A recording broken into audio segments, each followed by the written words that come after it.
Hola amiguitos, ¿cómo están? Espero que todos estén muy bien y que la estén pasando muy bien, aprendiendo mucho con estas clases que les estamos compartiendo nosotras.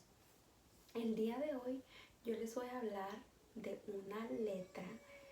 ¿Recuerdan qué letra dijo Miss Raquel hace ratito? ¿Recuerda? Me parece que es como un círculo, ¿recuerdan? Vamos a ver qué letra es.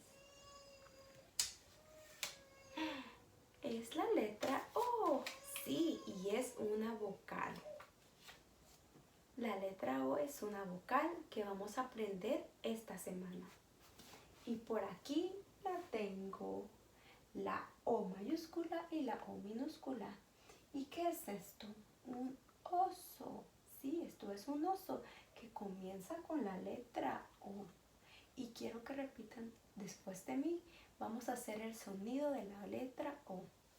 Y todos vamos a hacer oso, oso, o, o, o. Dos veces más.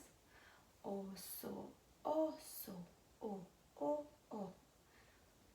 Oso, oso, o, o, o.